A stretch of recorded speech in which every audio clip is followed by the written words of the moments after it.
महान तबला वादक उस्ताद जाकिर हुसैन साहब का इंतकाल अमेरिका में हो गया है। और जैसे ही यह खबर पूरी दुनिया में फैली, उनके लाखों जो संगीत प्रेमी हैं वो दुखी हो गए। उस्ताद जाकिर हुसैन के एक ऐसे ही संगीत प्रेमी, एक ऐसे ही फैन डॉक्टर धर्मराज कुमार हैं, जो मेरे साथ जेनू से उन्होंने पढ़ाई की। और डॉक्टर धर्मराज कुमार एक बहुत अच्छे तबला वादक हैं, तबला बजाते हैं। आज हम डॉक्टर धर्मराज कुमार जी से बात करेंगे कि आप उस्ताद जाकिर हुसैन साहब को कैसे याद कर रहे हैं और उनकी क्या म्यूजिक में कंट्रीब्यूशन है। सबसे पहले धर्मराज जी, आपसे यही सवाल है कि जब आपको उनके इस दुनिया से रिहलत, इस दुनिया से जाने की खबर मिली तो आपके ऊपर क्या गुजरी, आपको क्या महसूस हुआ? नमस्कार दोस्तों, दर्शकों।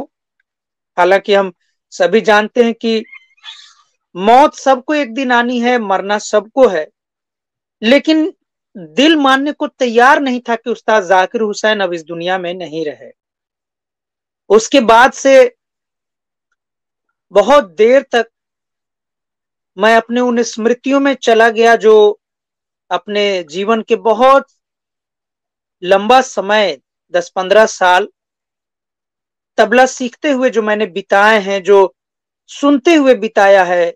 उस्ताद जाकिर हुसैन के बारे में उनके पिताजी उस्ताद अल्लाह रखा खां, जिनको प्यार से संगीत की दुनिया में अब्बा जी कहा जाता है, उस्ताद जाकिर हुसैन को तमाम सारे इंटरव्यूज जो मैं अकेले भी सुनता रहा, देखता रहा, वो सारे पल कभी भी उस्ताद जाकिर हुसैन साहब का कोई भी संगीत सुना, उनके बारे में सुना, उनकी चर्चा सुनी, जहां अपने तमाम गुरुओं के यहाँ जहां मैं तबला सीखता रहा, सीखता हूं, सबके अपने अपने अनुभव थे उस्ताद जाकिर हुसैन के करीब होने के, कभी उनके साथ ग्रीन रूम में होने का, कि उस्ताद जाकिर हुसैन अपनी जिंदगी में भी कैसे थे। उनकी संगीत की दुनिया की जो चमक है वह उनके भीतरी व्यक्तित्व के चमक के कारण भी था। ऐसे में तो मैं बहुत देर तक सन्नाटे में रहा और मेरे घर में भी बड़ा ही गमगीन माहौल रहा, क्योंकि सभी लोग संगीत से प्यार करते हैं मेरे घर में भी।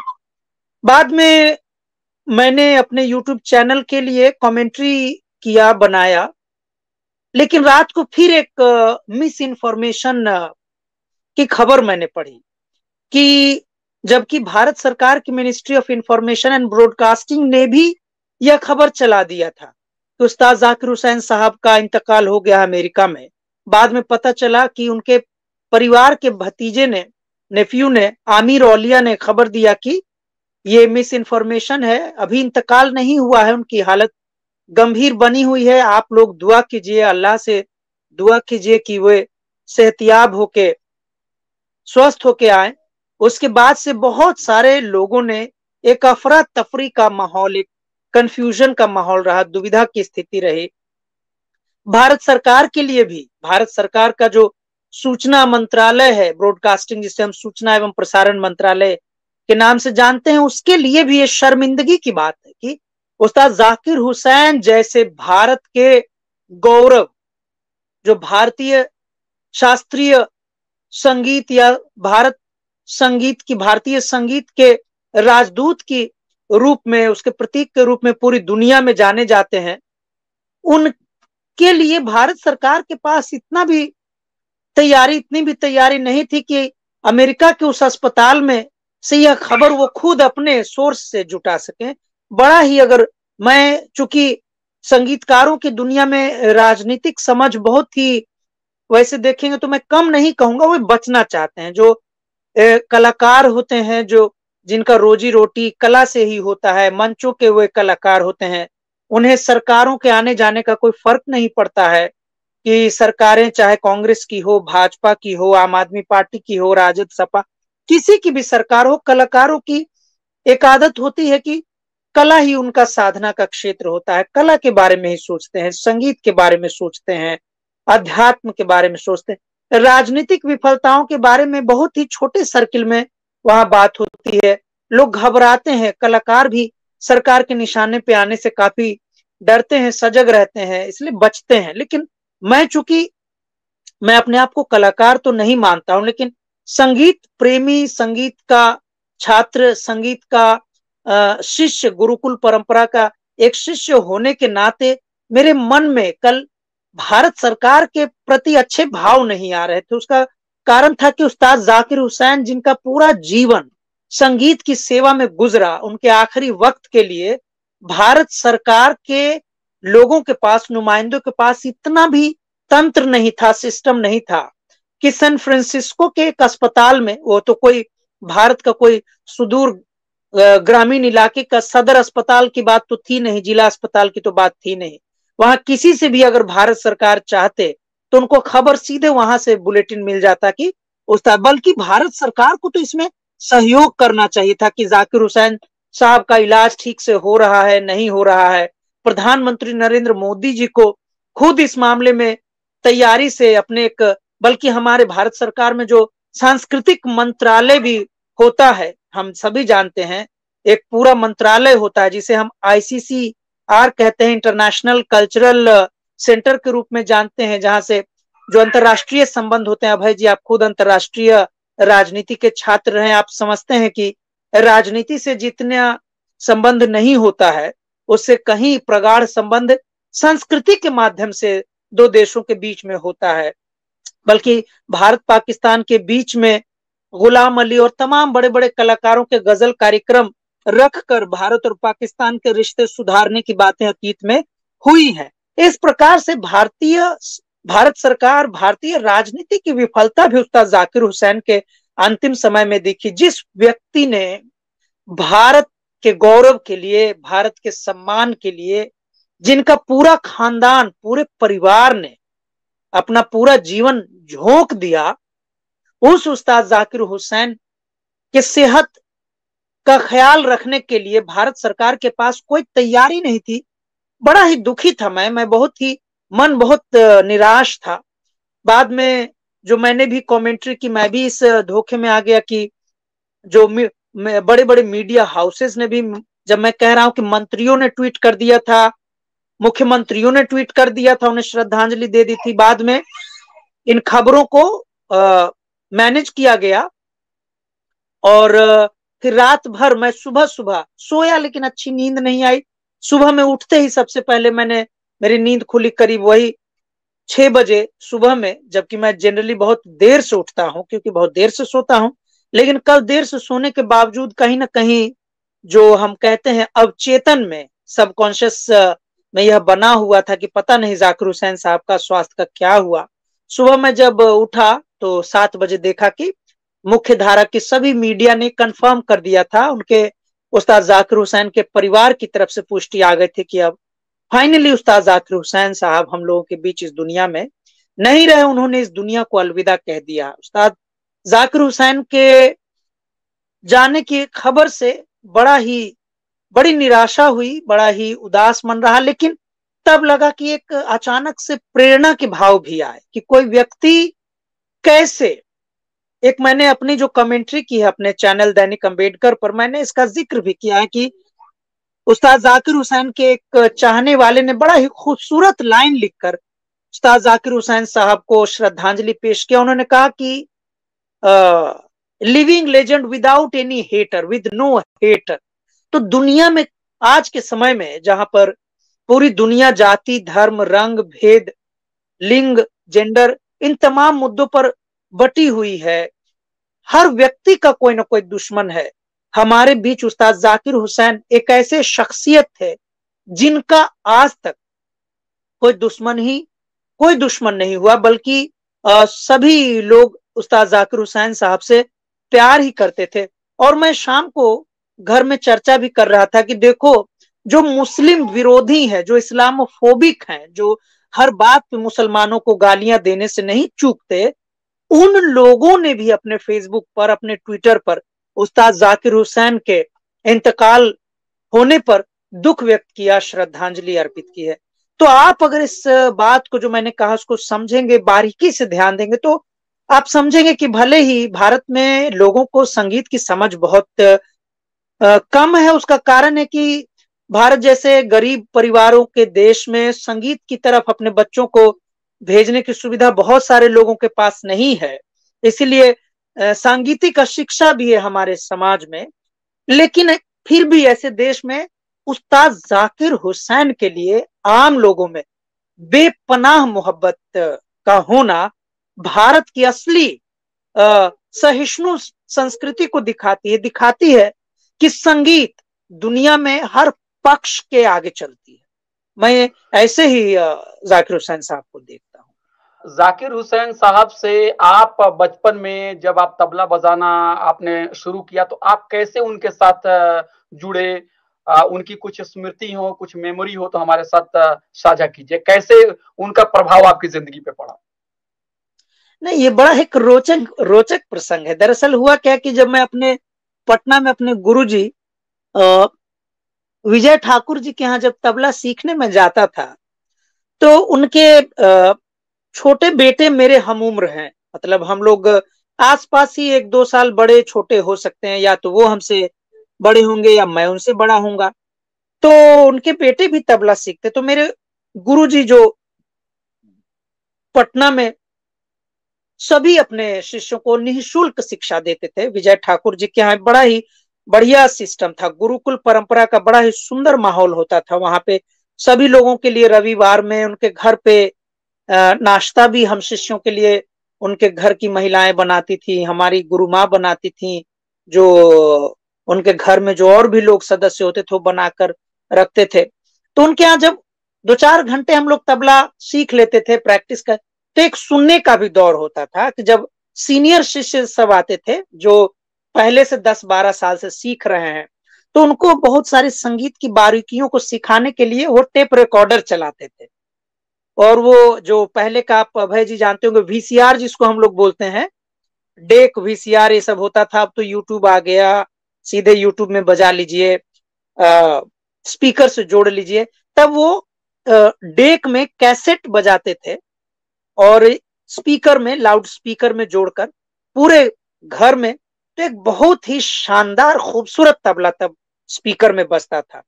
और उस तबला को बीच में रोक रोक के गुरुजी अपने बड़े शिष्यों को समझाते रहते थे कि देखो यहाँ पर ऐसे तिरकिट बज रहा है, यहाँ पे ये देखो धीर धीर तक की सफाई देखो, यहाँ पे देखो तेटे कितना सुंदर से बढ़िया से बज के आ रहा सफाई से।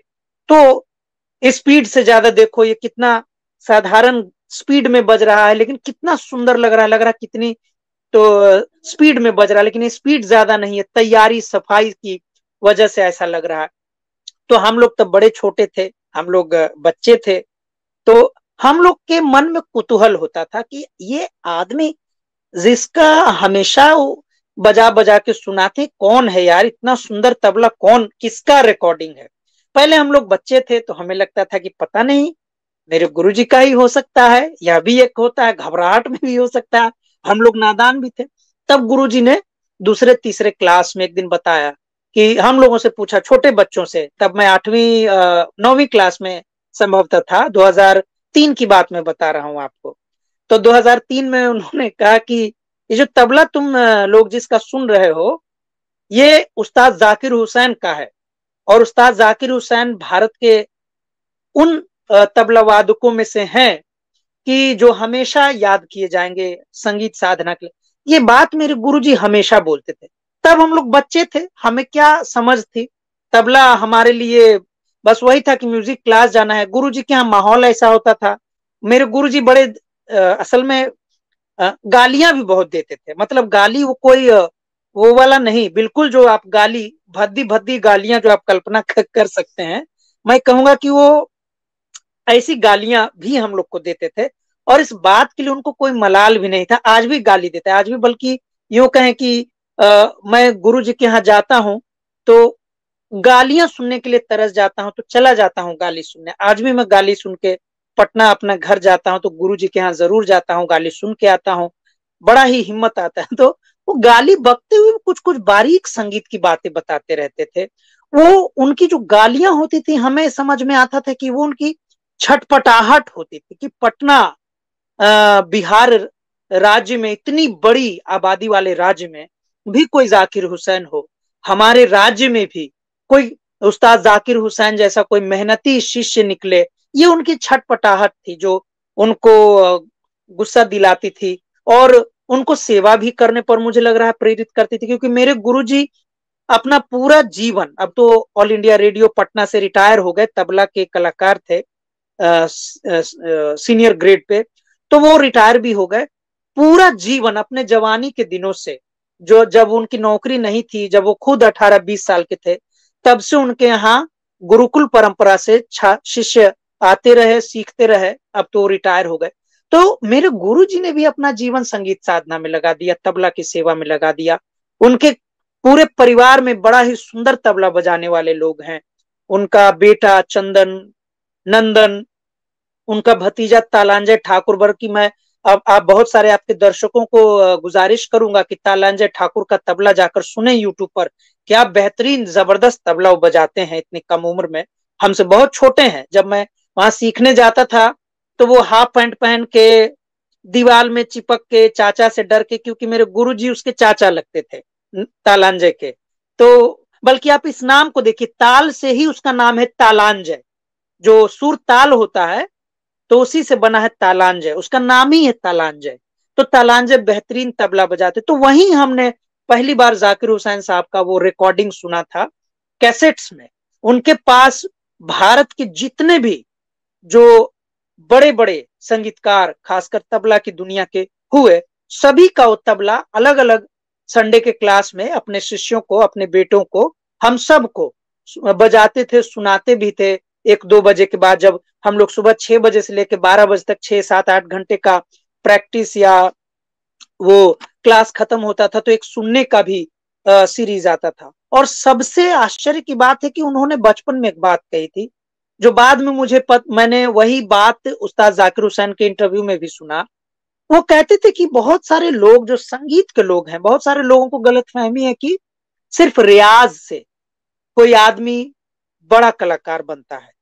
लेकिन सबसे जरूरी है कलाकार बनने के लिए या साधक बनने के लिए, वह दूसरों के संगीत को सुने और उसको समझे, और सुनने के बाद तय करे कि कौन सा पार्ट अच्छा है, किस पार्ट में कैसी गंभीरता है।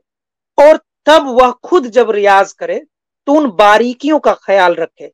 बहुत साल बाद मैं जब पटना से दिल्ली आ गया जवाहरलाल नेहरू यूनिवर्सिटी में पढ़ने, मुझे लग रहा है 2015 की बात होगी, मैं उस्ताद जाकिर हुसैन साहब का यूट्यूब पे कोई 1-1.5 घंटे का इंटरव्यू सुन रहा था।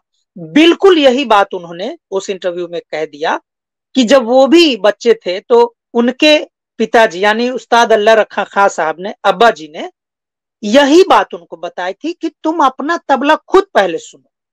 कि अच्छा, अपना तबला जब आपको खुद अच्छा लगने लगेगा तब आपको इसका मतलब है कि लोग भी आपको पसंद करेंगे। क्या वो इतनी आत्म आलोचना, इतनी समालोचना, इतना मतलब दृष्टि खुद को भी विकसित करनी होगी। तब मुझे लगा कि मेरे गुरुजी विजय ठाकुर जो बचपन में जो बात कह रहे थे, तब हम बच्चे थे, नहीं समझ रहे थे। उस्ताद जाकिर हुसैन साहब ने भी यही बात अपने बहुत जगह इंटरव्यू में उन्होंने कहा, ग्रीन रूम में लोगों को बता रहे हैं। तमाम सारे आजकल तो यूट्यूब, थैंक्स टू यूट्यूब की बहुत सारी उनकी पर्सनल जो चीजें हैं, ग्रीन रूम का है, कॉन्सर्ट के पहले जा रहे हैं, कोई उनका शिष्य, कोई चाहने वाला कुछ 1-2 मिनट का भी रिकॉर्ड करता है तो लोग डाले हुए ढूंढने से मिल जाता है। तो ये मैंने 2003 से मैं उस्ताद जाकिर हुसैन साहब का नाम जानता हूं। लेकिन 2013-14 में आकर मैंने वो बात समझी कि मेरे गुरुजी दरअसल जो कह रहे थे संगीत के बारे में, वो क्या कह रहे थे। ये मैंने जब अकेले होके, जब गुरुजी से मैं दूर हो गया, सीधे सीधे पढ़ाई के कारण बिजी हो गया, तबले से थोड़ा दूर हुआ, तब उस दूरी में मुझे वह असर समझ में आया कि जो बात बचपन में कह रहे थे वो दरअसल उसका रहस्य क्या था, उसकी गूढ़ता क्या थी। जो तबला है उसे समझा जाता है कि वो मेन इंस्ट्रूमेंट नहीं है, बल्कि वो एक संगति का मतलब इंस्ट्रूमेंट है। यानी वो खुद में उसका कुछ अस्तित्व नहीं है, वो डिपेंडेंट है किसी के ऊपर, एक सेकेंडरी, आपने दोयम दर्जा शब्द भी इस्तेमाल किया, एक हेल्पिंग उसका रोल है। लेकिन आपने इस बात का भी जिक्र किया कि उस्ताद जाकिर हुसैन साहब ने वो हाशिए पे पड़े हुए या सेकेंडरी पोजीशंस में पर रखे गए जो तबला को एक मेन स्ट्रीम में लाया, उसकी पहचान बनाई। तो कुछ हमें बताइए कि क्या उनका योगदान था, क्या खूबी थी दूसरे कलाकारों से, दूसरे तबला के जो प्लेयर्स थे उससे जाकिर हुसैन साहब जो थे तबला मेस्ट्रो जो थे वो कैसे अलग? दरअसल तबला इंस्ट्रूमेंट की कैटेगरी में आता है, और जो भी इंस्ट्रूमेंट है, चाहे सितार हो, सरोद हो, वायलिन हो, ऐसे इंस्ट्रूमेंट इंस्ट्रूमेंट का अगर आप पढ़ेंगे तो उसमें आता है एक ड्रम इंस्ट्रूमेंट है और स्ट्रिंग इंस्ट्रूमेंट है, और उसके बाद फिर होता है, तो ये जितने भी स्ट्रिंग इंस्ट्रूमेंट आप एक तरीके से देखते हैं, सितार उसमें स्ट्रिंग है ना, तार है ना, तो जो वायर है, सारंगी है, सितार है, सरोद है, वायलिन है, ये सारे आते हैं स्ट्रिंग की कैटेगरी में, सुर की कैटेगरी में। ड्रम का मतलब हुआ कि जिसको बीट यानी कि ताल, जहां पे काउंटिंग होगा 1 2 3 4 5 6 7 8, जो काउंटिंग के जो वाद्य हुए उसको ड्रम की कैटेगरी में रखते हैं। ड्रम की कैटेगरी में भी जो मधुर वाणी का जो ड्रम है वो तबला है।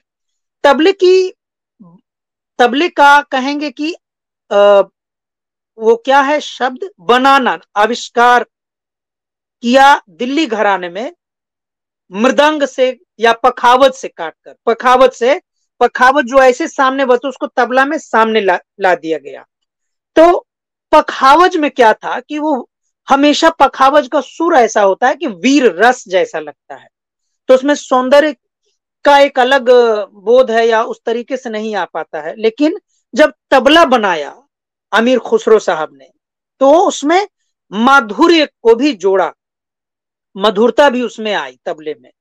तो तबले के साथ ट्रेजेडी बहुत लंबे समय तक ये रही कि तबले के तो हुए एक से एक बड़े उस्ताद, और तबले में बहुत ही एक्सपेरिमेंट हुआ। पखावज के ही बोलों से निकला हुआ तबला पखावज के आगे कई मायनों में इस चला गया, क्योंकि पखावज आप देखेंगे गजल के साथ लोग पखावज नहीं बजा सकते हैं, क्योंकि फिर गवैया को जोर से गाना पड़ेगा।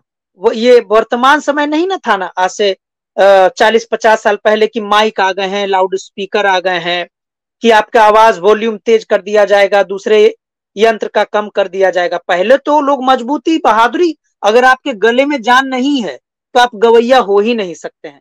मेहदी हसन का अगर आप इंटरव्यू सुनेंगे तो लोग आश्चर्यचकित हो जाएंगे। मेहदी हसन अपने एक इंटरव्यू में कहते हैं कि बचपन में उनके यहाँ लोग 1-1 किलो घी खा जाते थे, अब 1 किलो घी आज के समय में कौन खा के पचा लेगा। तो श्रम का भी एक अलग हिसाब था, मेहनत का भी एक अलग हिसाब था। तो वही हालत तबले की थी। तो तबले के साथ ट्रेजेडी ये रही कि तबला वादक तो एक से एक बड़े बड़े लोग हुए, और बहुत बड़े बड़े लोग होने के बावजूद तबला की जो छवि बनी रही वह संगत की बनी रही, यानी कि तबला वाले को किसी पर डिपेंडेंट ही होना पड़ेगा। भले ही छोटे सर्किल में तबला वादकों की आपसी होड़ होती थी, जिसको हम तबला सोलो या एकल वादन कहते हैं, लेकिन दुनिया के सामने मंच पर जाने के लिए एकल वादन करने में बहुत ही मशक्कत करनी पड़ती थी। ऐसे चंद ही उस्ताद होते थे जिनको लोग एकल वादन सुनना पसंद करते थे, या यूं कहें कि एकल, क्योंकि उसमें शब्द नहीं होते हैं ना, उसमें कुछ रुमानियत के शब्द नहीं होते हैं, वीर रस के शब्द नहीं होते हैं जो लोगों को समझ सके, और संगीत का प्रशिक्षण भी लोगों में कम था। ऐसे में तबला बना रहा, लेकिन एक सहायक तंत्र के रूप में बना रहा।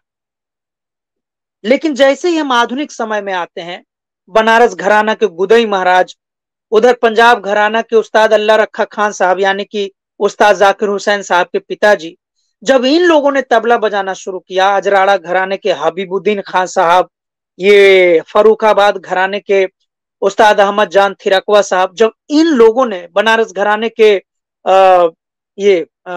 नादिन दिन्ना के जादूगर अनोखे लाल मिश्र, जब इन लोगों ने तबला बजाना शुरू किया तो इन लोगों ने ऐसा तबला बजाया कि इन्होंने एकल वादन को लोकप्रियता दिलाई, लोकप्रियता तक तो पहुंचा। लेकिन जब उस्ताद जाकिर हुसैन ने तबला बजाना शुरू किया तो उन्होंने उस तबले में इतना मिठास जोड़ दिया, इतनी तैयारी जोड़ दी, यू उस्ताद जाकिर हुसैन साहब को एक बात समझ में था, वो एक लोकतांत्रिक प्रवृत्ति के तबला वादक थे। इसका यह सबूत है कि जाकिर हुसैन जब बजाते थे तो कितना भी घंटा बजाएं ऑडियंस बोर नहीं होते थे। कारण ये था कि बीच में ऑडियंस को स्टेज से बताते भी चलते थे, कुछ कहानियां भी वो गढ़ देते थे।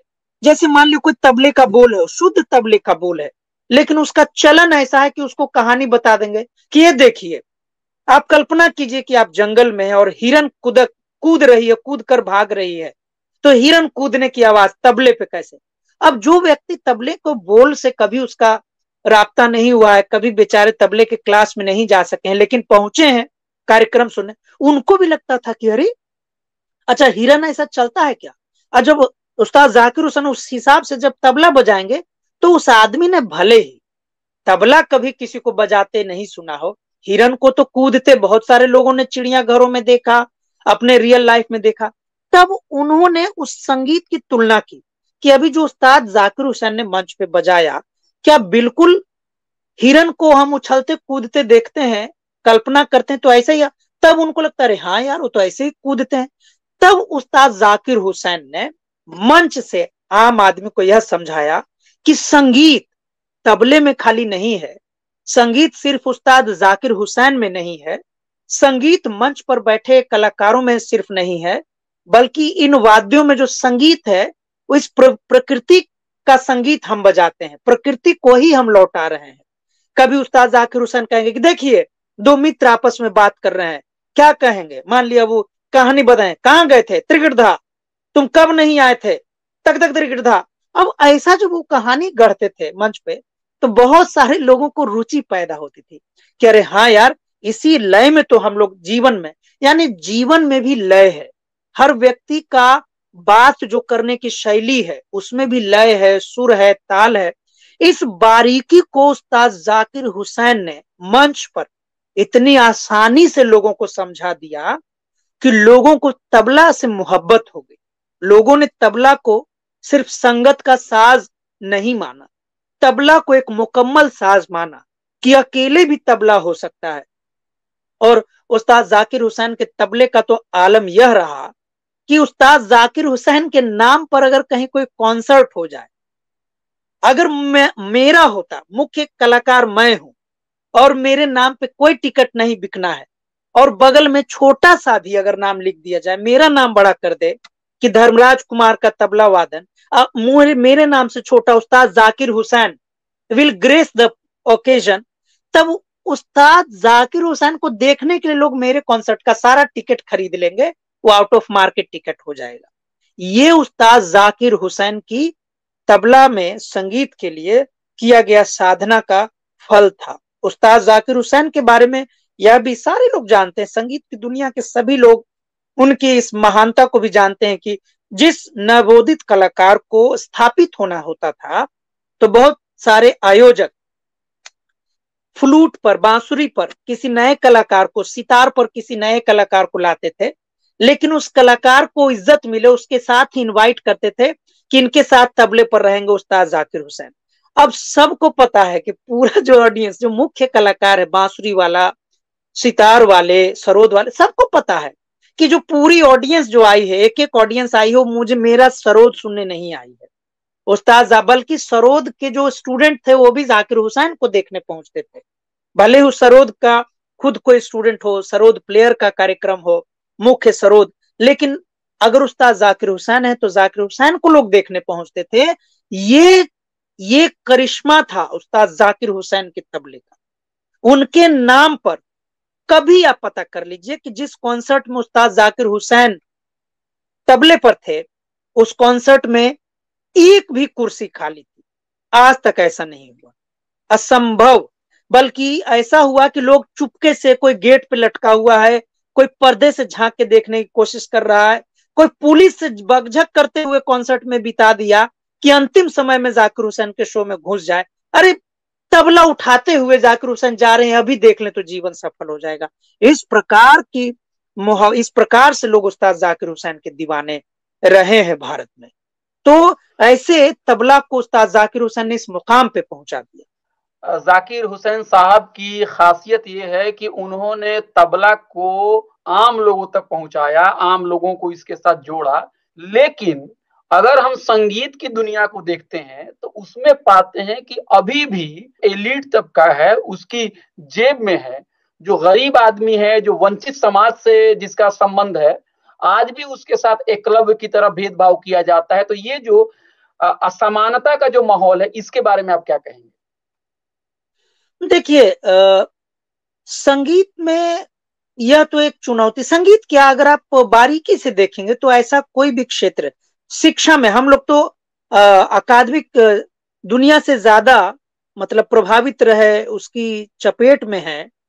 हमारे यहाँ भी शिक्षा जगत में भी तो यही है। हमारे यहाँ भी भेदभाव है, सरकारी स्कूल, प्राइवेट स्कूल, अंग्रेजी medium school, Hindi medium school. तो सर, हिंदी मीडियम स्कूलों को भारत सरकार, उत्तर प्रदेश सरकार, बिहार सरकार कोई प्रमोशन के लिए नहीं देगी, लेकिन जब कोई जो बड़ा स्कूल है, वो बड़े स्कूल, प्राइवेट स्कूल के मालिकों के औने पौने दाम पे जमीन देगी। तो ये जो भेदभाव है, दरअसल पहले बहुत सारे लोग इस पे बात करते हैं कि संगीत को में ज्यादा मोनोपोली है एक खास जातियों के लोगों का, खास वर्ग के लोगों का, अभिजात्य वर्ग के लोगों का, जो सच्चाई है। लेकिन संगीत में एक यह भी है कि संगीत करने के बाद, संगीत के दुनिया से जुड़े होने के बाद रोजी रोटी कमा पाना इतना मुश्किल है कि वहां बेईमानी करने का स्कोप बहुत कम है। क्योंकि वहां पर तो परफॉर्मेंस करना पड़ेगा ना। अगर वहां पे तो रिकमेंडेशन नहीं चलेगा, रिकमेंडेशन एक बार चलेगा, दो बार चलेगा। अगर आप गाना गाते हैं तो आपको इतना ही मदद किया जा सकता है कि जबरदस्ती कोई फलाने संस्कृति मंत्री आपकी जाति के हैं, आपके क्षेत्र के हैं, आपसे कोई उनका व्यक्तिगत लगाव है, तो 5-6 बार बल्कि 10 बार आपका नाम किसी महोत्सव में दे देंगे। लेकिन जब जब आप घटिया गाना गाएंगे, जनता नकार देगी, और इस कदर नकार देगी कि आपको ट्यूशन मिलना भी मुश्किल हो जाएगा। लेकिन इसके उलट भी है कि आप जो है, अगर थोड़ा सा भी अच्छा गाना बजाना करते हैं, आपके भीतर कम से कम इतनी ईमानदारी है कि आप इस बात को समझते हैं कि अभी आपको और सुधरना है, मेहनत करना है, और अच्छा होना चाहिए, और अच्छा कैसे हो सकता है, तो आपको थोड़ा प्रमोशन संगीत में मिलेगा। क्योंकि ये प्रमोशन कोई आपके अपने गुरुजी पर भी निर्भर नहीं करता है, आपके जाति के लोगों पर निर्भर नहीं करता है। अगर मैं तबला बजाता हूं, अगर मेरे साथ कोई 20 तबला वाले बैठा दिया जाए, तो 20 लोग अगर तबला बजाएंगे और दर्शक सुनेंगे, तो दर्शक अंत में तय करेंगे। हो सकता है कि मैं एक प्रतियोगिता में वो प्रतियोगिता हार जाऊं, उस दिन उस मंच पर कोई हमसे ज्यादा तैयार तबला बजा दे, लेकिन अगर मेरी तबले में कोई अलग कोई खासियत होगी जो ऑडियंस को पसंद आ जाएगी, तो लोग मुझे हाथों हाथ अगली बार मुझे मौका कहीं ना कहीं, किसी न किसी कोने में जरूर मिलेगा, मुझे धीरे धीरे मौका मिलेगा। तो यह एक जगह भी है, लोकतांत्रिकता की एक जगह भी है यहाँ पर। इसीलिए आप देखेंगे कि मुसलमानों पे अभी भाजपा की सरकार जब से केंद्र में आई है, मुसलमानों पे बहुत हमले हो रहे हैं। हर रोज मुसलमानों के बारे में अनर्गल बातें फैलाई जाती हैं, उन्हें उनके अस्तित्व के लिए लड़ना पड़ता है। बल्कि हालत तो ये हो गई है कि खुद जो पढ़े लिखे लोग हैं, एक दौर में यह भी कहा गया है कि इस्लाम में मौसीकी वर्जित है, मौसीकी की इजाजत नहीं है, गाने बजाने की इजाजत इस्लाम में, इस प्रकार की भी बातें सुनेंगे। लेकिन जिस इस्लाम में कहा जाता है कि संगीत की इजाजत नहीं है, वहीं पे नुसरत फतेह अली खान जैसे इतने बड़े कलाकार हैं, उस्ताद जाकिर हुसैन जैसे इतने इतने बड़े कलाकार हैं, उस्ताद अल्लाह रखा खान जैसे इतने बड़े कलाकार हैं, उस्ताद अहमद जान फिरकवा इतने बड़े कलाकार हैं, उस्ताद आफाक हुसैन साहब हैं, तमाम सारे उस्ताद करामतुल्लाह खान साहब हैं। भरा हुआ है बल्कि संगीत की दुनिया में, भारतीय शास्त्रीय संगीत की दुनिया में, भारत में जहां पर एक तरफ भारत के भारतीय समाज में चरमपंथी राजनीति की वजह से हिंदू राष्ट्र की कल्पना करने के लिए, हिंदूवादी राजनीति को, हिंदुत्व की राजनीति को प्रमोट करने के लिए रात दिन प्रयास किए जा रहे हैं। सरस्वती जी को, बहुत सारे कट्टरपंथी सरस्वती जी का वो जो वीणा लिया हुआ दृश्य कि हिंदू इतना समृद्ध है कि हमारी देवियां देवी देवता जो है कृष्ण बांसुरी बजाते थे और सरस्वती माता वीणा बजाती थी, और इसलिए हिंदू बड़ा सहिष्णु है, हम संगीत है, हम मुसलमानों की तरह नहीं है कि संगीत के दुश्मन है। तो ऐसे लोगों को यह बात ही नहीं पता है कि भारत में पंडित रविशंकर जैसा संगीतकार पैदा करने का श्रेय किसी को अगर जाता है, और मुझे यह बात कहने में कोई गुरेज नहीं है, वो बाबा अलाउद्दीन को जाता है जो मुस्लिम थे। उस्ताद जाकिर हुसैन मुस्लिम थे, उस्ताद जाकिर हुसैन के अब्बा मुस्लिम है। भारत में जितने भी तबला के 6 घराने हैं उसके सबसे बड़े बड़े उस्ताद मुस्लिम है। तबला यंत्र ही मुसलमान ने, अगर अमीर खुसरो मुस्लिम थे तो मुस्लिम थे, इसमें कोई क्या कर सकता है।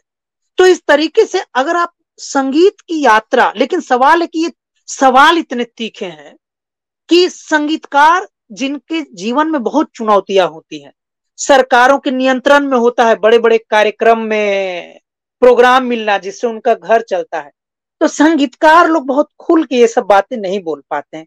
कोई मुस्लिम इस दौर में ऐसी बातें नहीं बोल पाएंगे, जबकि सच्चाई यह है कि कोई भी मुस्लिम के यहाँ कोई भी हिंदू शिष्य जा रहा है, पंजाबी जा रहा है, जैन जा रहा है, बुद्धिस्ट जा रहा है, वो अपनी बात कह दे कि किसी मुसलमान गुरु ने अपने शिष्य के साथ दोहरा व्यवहार किया हो, असंभव है, असंभव। बल्कि मैं तो यह कहने में नहीं गुरेज करूंगा कि बनारस में, जहां पे कहा जाता है कि बनारस हिंदू विश्वविद्यालय में भेदभाव होता है, उसी बनारस हिंदू विश्वविद्यालय के अगर कोई तबला डिपार्टमेंट में चला जाए, अगर कोई छात्र, संगीत का छात्र, चाहे वो किसी जाति धर्म का हो, अच्छा है, तो वहां का कोई अपर कास्ट भी उसके साथ भेदभाव नहीं करेंगे। उसका कारण यह नहीं कि वो बड़े महान हो जाएंगे, उसका कारण यह है कि कोई भी जो गंभीर म्यूजिक के लोग होंगे उनको इस बात की समझ होती है कि एक गंभीर गायक पैदा होना कोई जाति धर्म के बूते की बात नहीं है। उस्ताद राशिद खान जिनका इंतकाल कुछ महीनों पहले हो गया, कोई हिंदू मुसलमान की बात ही नहीं है।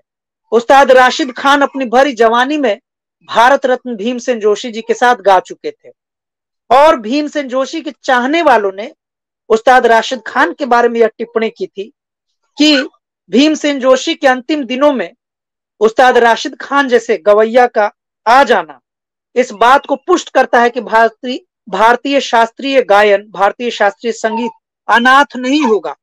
भीमसेन जोशी जी की परंपरा को उस्ताद राशिद खान बुलंद रखेंगे, बनाकर रखेंगे। तो इस तरीके की संस्कृति है संगीत की दुनिया में। तो इसीलिए, लेकिन ये सब बातें इतनी सीमित जगह में, बहुत साहस नहीं है। मुझे ही देख लीजिए, मुझे संगीत से इतना लगाव है, लेकिन मुझे लगता है कि मैं अगर अपना पूरा समय संगीत तबला बजाते ही बिता देता तो मैं गारंटी के साथ नहीं कह सकता हूं कि संगीत करके हो सकता है मेरी रोजी रोटी बहुत अच्छा चल पाती। बड़ा मुश्किल होता, क्योंकि आप खुद देखिए कि हर स्कूल में जहां एक म्यूजिक डिपार्टमेंट होना चाहिए, म्यूजिक टीचर अपॉइंट होना चाहिए। अब भाई जी, आप ही जिस स्कूल से आपने जो मैट्रिक पढ़ाई की है, आप अपना अनुभव बताइए कि आप जिस स्कूल में पढ़े थे वहां कोई म्यूजिक टीचर से आप मिल पाए, जिस कॉलेज में आपने पढ़ाई की वहां म्यूजिक टीचर से आप मिल पाए। छोड़िए, जो भारत का कहा जाता है कि NIRF की रैंकिंग में जवाहरलाल नेहरू विश्वविद्यालय बहुत महान विश्वविद्यालय है, क्या इस विश्वविद्यालय में कोई म्यूजिक डिपार्टमेंट है? तो आप समझ जाइए कि म्यूजिक सीखना और म्यूजिक सीखते हुए रोजी रोटी चला लेना बहुत बड़ी बात है। ऐसे में जहां पर यह संकट है, बल्कि फेवरेटिज्म होता है, कहां पर होता है मैं आपको बता दूं। जैसे कि पंडित राजन साजन मिश्र थे, उनके एक से एक शागिर्द तैयार हुए, लेकिन उनकी भी मजबूरी है कि अगर वो अपने बेटे को, रजनीश मिश्रा और जो भी उनका नाम है उनके अपने बच्चों का, उसको ही तो अपने साथ ही स्टेज पे बैठाएंगे। अगर उसको नहीं बैठाएंगे तो उनका सीधे रोजी रोटी से जुड़ा हुआ है। अपने सभी शिष्यों को मंच पे बैठाएंगे तो उनका मेहनताना बंट जाएगा। यहां पे अगर आप इसको भेदभाव की दृष्टि से देखना चाहें तो आप देख सकते हैं। लेकिन उस्ताद अल्लाह रखा खान यानी उस्ताद जाकिर हुसैन के जिंदगी में ऐसा नहीं था। उस्ताद जाकिर हुसैन के साथ आप देखेंगे कि उन्होंने तो अपने शिष्यों के साथ बैठ बैठ के मंचों पे तबला दिया, उन्हें दुनिया के सामने इंट्रोड्यूस किया, उनको आगे बढ़ाया। आपको बता दूं, आपको दृश्य याद होगा, वाह ताज वाह का आपने विज्ञापन देखा होगा बचपन में। मैं तो तब बड़ा छोटा था। और जो वाह ताज वाह में जो बच्चा जो तबला बजा रहा है एड में, उस्ताद जाकिर हुसैन साहब के साथ, वो उनका कोई बेटा नहीं है, वो उनका शागिर्द है, जो जिनका नाम है आदित्य कल्याणपुर। आज तो बहुत बड़े कलाकार हो गए आदित्य कल्याणपुर। तो आप सोच लीजिए कि जब उस्ताद जाकिर हुसैन के पास वाह ताज वाह का एड बनाने के लिए कोई डायरेक्टर पहुंचे होंगे, उन्होंने दृश्य बताया होगा कि पीछे ताज रहेगा, वहां पे आप तबला बजाएंगे, एक शिष्य भी चाहिए। तो जो छोटी दृष्टि के लोग रहेंगे, जिनकी जीवन दृष्टि छोटी रहेगी, वो चाहेंगे कि अरे ऐड बन जाएगा, फिल्म में आ जाएंगे, जीवन भर का एक रिकॉर्ड हो जाएगा, अपने ही किसी घर के बच्चे को बिठा लेते हैं। लेकिन उस्ताद जाकिर हुसैन ने अपने शागिर्द को बिठाया। अब वो जो ऐड है जिसको दुनिया जानती है वाह ताज वाह के नाम पे, आप खुद देखिए कि उनके घर का वो बच्चा नहीं, उनका शागिर्द है। संगीत की दुनिया में गुरुकुल परंपरा में ही, मुझे नहीं पता है कि जो वेद वेद वेदांग के समय में, वेद उपनिषद काल में ब्राह्मण ऋषि मुनि जब आश्रम में शिक्षा देते थे श्रुति के माध्यम से, तब गुरुकुल परंपरा का रूप क्या था जिसके कारण हम इतना पिछड़ गए, जहां पर ये वर्ण व्यवस्था जाति पाति हमारे समाज में इतना बना हुआ है।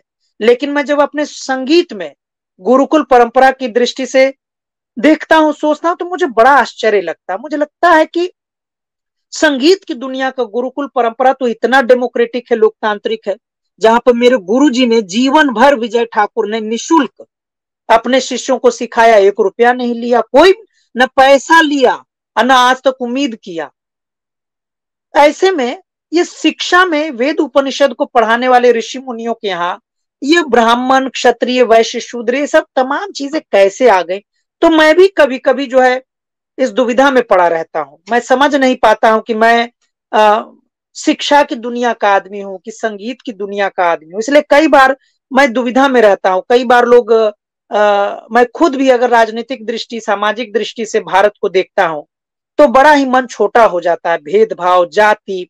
लेकिन जब मैं संगीत की दृष्टि से देखता हूं कि जहां पर बाबा अलाउद्दीन उनका बेटे से भी ज्यादा पंडित रविशंकर को मान रहे हैं, तो ये मैच नहीं करता है। इस संगीत की दुनिया, भारतीय शास्त्रीय संगीत की दुनिया का अनुभव और हमारे राजनीतिक समाज का अनुभव में कोई मैच नहीं। कभी कभी मुझे ऐसा लगता है कि कोई मैच नहीं है, मतलब कोई मुकाबला नहीं। अगर आप वंचितों के समूह में जाइए, खासकर आदिवासियों में और दलित समाज के बीच में जाइए, तो आप पाते हैं कि उनकी जिंदगी जो है वो बहुत ही संगीत के करीब है। गाना बजाना, नृत्य करना, डांस करना उनके यहाँ सवर्णों के मुकाबले में ज्यादा होता है। पर्दा सिस्टम भी वहां पे या तो नहीं है या बहुत ही कम है। लेकिन हम जब देखते हैं कि संगीत की दुनिया में किनका किनका नाम है, किन किन लोगों के कैसेट आते हैं, किनके वीडियोस आते हैं और गाने आते हैं, तो वहां पे देखते हैं कि वो पिछड़ा समाज, वो वंचित समाज, वो आदिवासी और दलित वहां नहीं दिखता है। तो इस विरोधाभास पे आप क्या कहेंगे? देखिए, इसमें मैं इतना ही कहूंगा कि दरअसल जब संगीत जो है ना, हमारे जीवन के उत्सव का प्रतीक है। और उत्सव बड़ा नैसर्गिक होता है, प्राकृतिक होता है। उत्सव बनावटी नहीं होता। अगर आप खुश हैं तो खुश हैं, और खुशी का कारण कुछ भी हो सकता है। अगर आप भूख से छटपटाए हुए थे, या कोई मित्र आपको जो है, आप सोच रहे थे सब्जी रोटी मिलेगा, कोई बढ़िया मछली भात आपको खिला दे, आपके जीवन में उत्सव का पल आ गया। जब आप खुश हो जाएंगे, भीतर से आपको खुशी होगी। आप कहाँ ठंड में सिकुड़ रहे थे, कोई दोस्त बड़ा अच्छा जैकेट दे दे, ना केवल उस समय के लिए बल्कि कहते अरे अभय, मैंने आपके लिए गिफ्ट खरीदा है, आप ये जैकेट आपके लिए इस जाड़े में, चलिए इसी बहाने हमारी मित्रता। तो आपके भीतर जो खुशी जो आएगी, नेचुरल हैप्पीनेस का मोमेंट जो रहेगा, वो आपके भीतर संगीत पैदा करेगा। और यह जो संगीत पैदा होगा, इसको आप मोनिटाइज नहीं करते हैं, इसको आप धन दौलत से नहीं देखते हैं, इसको आप बेचने के लिए नहीं मतलब सोचते हैं। तो जो आप जिस समाज के संगीत की बात कर रहे हैं, वो प्राकृतिक है, नेचुरल है, उनके खुशी के पलों का संगीत है, उसका कोई मोल भाव नहीं कोई लगा सकता है, इसीलिए उनके यहाँ वो ओरिजिनल है। लेकिन कुछ लोग जो उस संगीत को देखते हैं, उनकी उन खुशियों को देखते हैं, तो चाहते हैं कि उस खुशी को चुरा लूं, कैद कर लूं, उसको मैं कहीं दूसरे को, जो उदास हैं, जिनकी जिंदगियां उदास हैं, उनको मैं बेच दूं, उनसे उसके एवज में कुछ पैसे ले लूं। बड़े बड़े फिल्मों में आप देख रहे हैं, आपको मैं एक बड़ा ही उदाहरण दे दूं, बड़े सिंगर का, रेशमा जी का नाम आपने सुना होगा। लंबी जुदाई वाला जो गाना रेशमा जी ने गाया है, वो कौन थी? उस सिंगर का नाम पता कीजिए, उनका हिस्ट्री पढ़िए, वो कौन थी? रेशमा जी। वो तो नेचुरल वैसे गाती थी अपने जीवन में, लेकिन जब कोई घूमते हुए किसी आदमी ने उनको सुना कि अरे कोई नेचुरल भी ऐसा गा सकता है, तो उनको लाके, वो तो कैसेट ही तो भाई जो कैसेट बेचना खरीदना है वो तो रेशमा जी के जीवन के रोज की बात है। अगर आप शिक्षक हैं तो आपको कोई नौकरी देगा या नहीं देगा ये तो सामने वाले पर डिपेंडेंट है, लेकिन शिक्षक का काम है पढ़ना लिखना, वो तो आपके हाथ में है, वो कोई थोड़े आपसे छीन लेगा। तो जैसे एक शिक्षक से कोई पढ़ना लिखना नहीं छीन सकता है, वैसे ही वंचित तबकों के समाज से उनके जीवन का जो उत्सव है और उस उत्सव से निकला हुआ संगीत है, उसको तो कोई छीन नहीं सकता है। लेकिन उसको मोनेटाइज करने का संघर्ष है, उसके नाम पे एक्सप्लॉइट करके पैसे कमा लेने का संघर्ष है।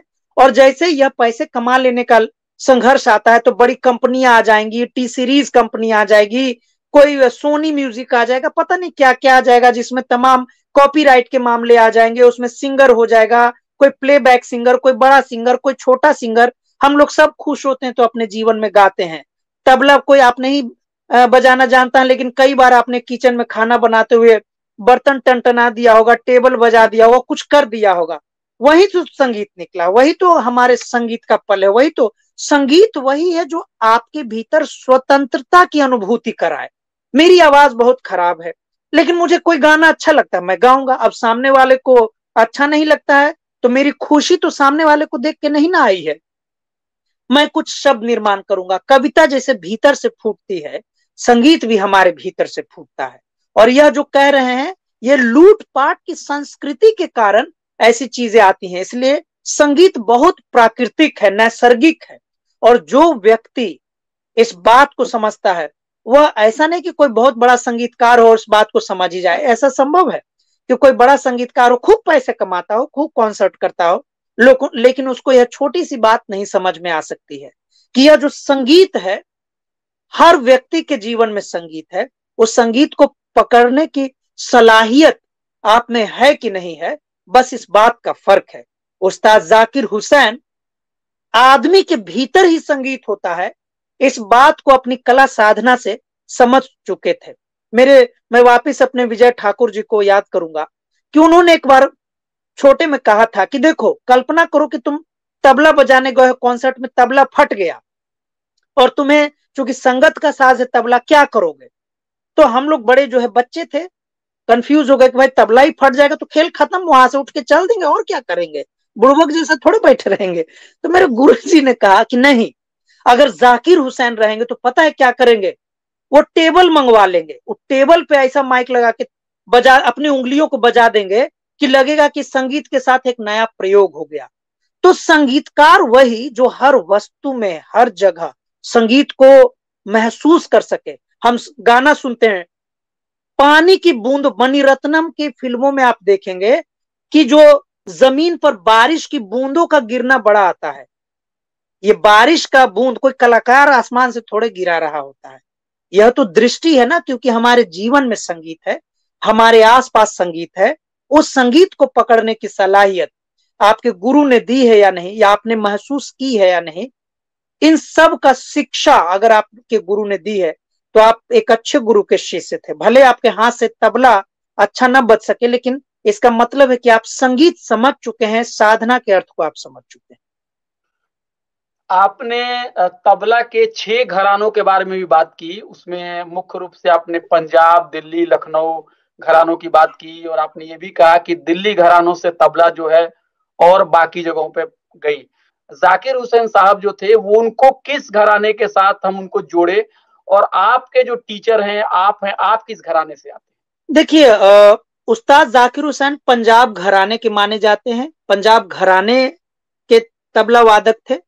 लेकिन उस्ताद जाकिर हुसैन ने, जो भारत के तबला के 6 घराने हैं, दिल्ली घराना, बनारस घराना, अजराड़ा घराना, लखनऊ घराना, पंजाब घराना और फर्रुखाबाद घराना, इन 6 घराने के जिस बोल को उस्ताद जाकिर हुसैन ने बजाया, जिनके उस्तादों के नाम लेकर बजाए, उन उस्तादों को भी, वो तो पहले से महान थे। उस्ताद जाकिर हुसैन में सबसे बड़ी बात है कि इस बात का हमेशा ख्याल रखते थे कि सम्मान देने में कोई कमी ना रह जाए, चाहे बड़ों को हो या छोटों को हो।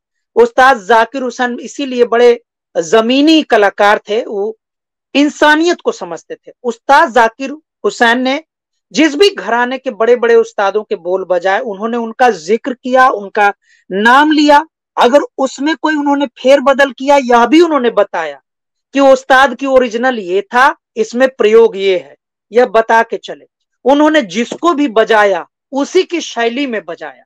अगर वो गुदई महाराज जी का धीर धीर कीर्तक एक कॉन्सर्ट में उस्ताद जाकिर हुसैन साहब ने बजाया है, बोल के बजाया। उन्होंने बताया कि ऐसा ही, मतलब जिस बहादुरी से गुदई महाराज जी धीर धीर कीर्तक तैयारी के साथ बजाते थे, ऐसा बजाया कि जिन लोगों ने गुदई महाराज को सुन रखा था, उसको एक पल के लिए भी महसूस नहीं हुआ कि वो जाकिर हुसैन को सुन रहे हैं, कि गुदई महाराज को सुन रहे हैं।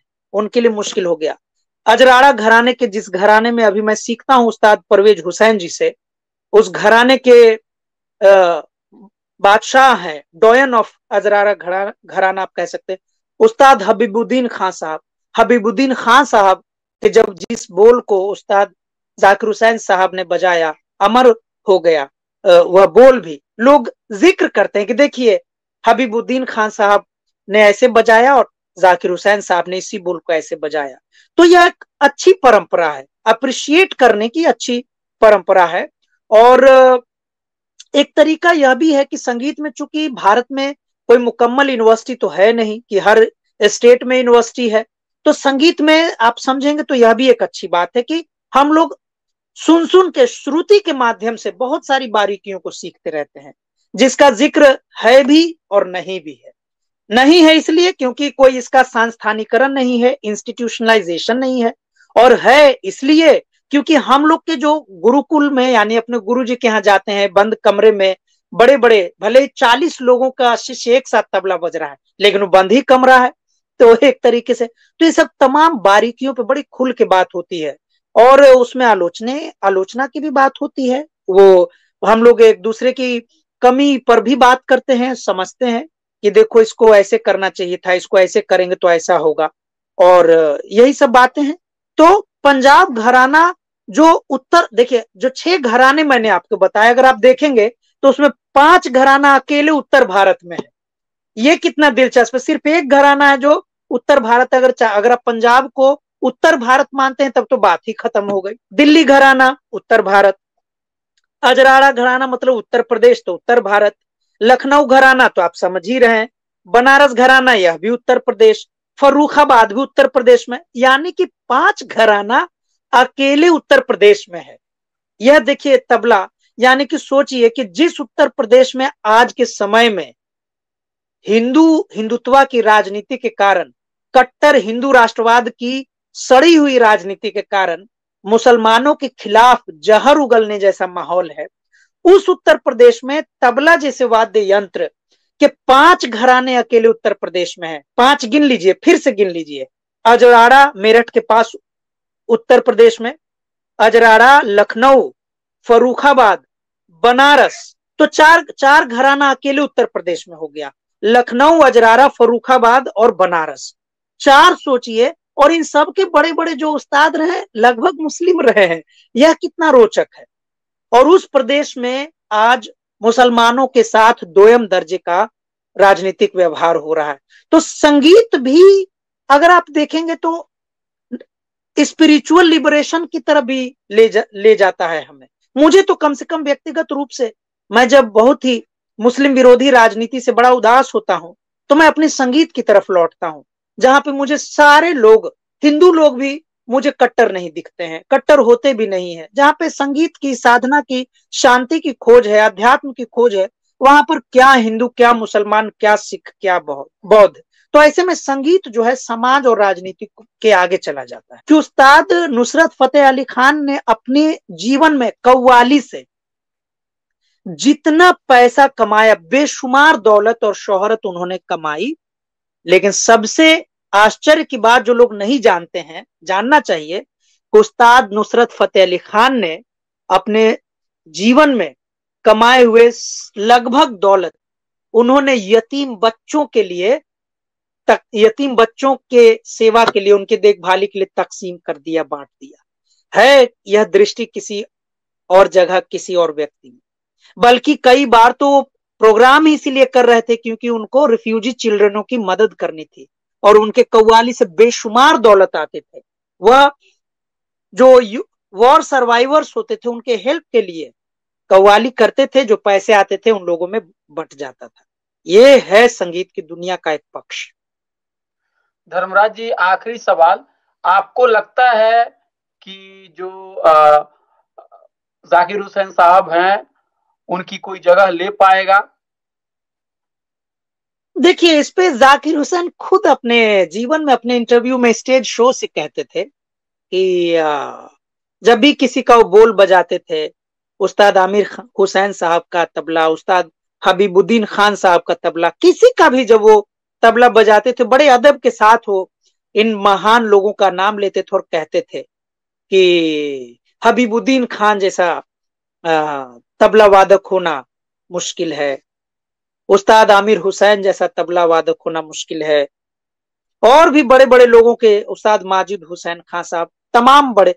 तो देखिए, ये समझ की बात होती है कि उस्ताद जाकिर हुसैन जैसा तबला बजाने के क्षेत्र में हो सकता है आगे, हम कहते हैं कि दुनिया कभी जो है वीरों से खाली नहीं होती है, उस्ताद जाकिर हुसैन का तो कोई जगह ले लेगा, यह तो असंभव है।